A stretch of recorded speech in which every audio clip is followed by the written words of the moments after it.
ಕಷ್ಟವಿಲ್ಲದ ಜೀವನ ಎಲ್ಲರಿಗೂ ಇಷ್ಟ. ಮೃದುವಾದ ಹಾಸಿಗೆ, ಸುರಕ್ಷಿತವಾದ ಕೆಲಸ, ಒತ್ತಡವಿಲ್ಲದ ಜೀವನ.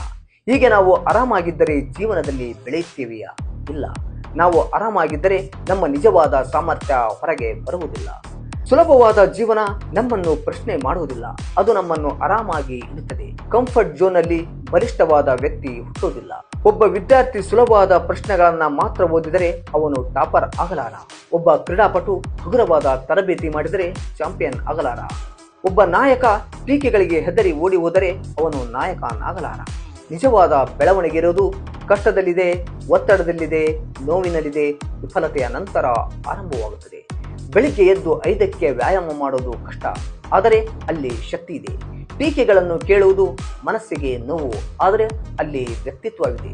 ಕಷ್ಟವಾದ ಕೆಲಸಗಳನ್ನು ಮಾಡೋದು ಒತ್ತಡ, ಆದರೆ ಅಲ್ಲಿ ನಾಯಕತ್ವ ಬೆಳೆಯುತ್ತದೆ. ನೀನು ಆರಾಮಾಗಿ ಇರಬೇಕು ಅಂತ ಡಿಸೈಡ್ ಮಾಡಿದರೆ ಜನರಲ್ಲಿ ಒಬ್ಬನಾಗುತ್ತೀಯ. ನಾನು ಎಲ್ಲದಕ್ಕೂ ರೆಡಿ ಅಂತ ಡಿಸೈಡ್ ಆದರೆ ಕೋಟಿಗೊಬ್ಬನಾಗುತ್ತೀಯ. ನಿನ್ನ ಕನಸು ದೊಡ್ಡದಿದ್ದರೆ ನೀನು ಆರಾಮಾಗಿರೋದನ್ನ ಬಿಟ್ಟು ಬಿಡು.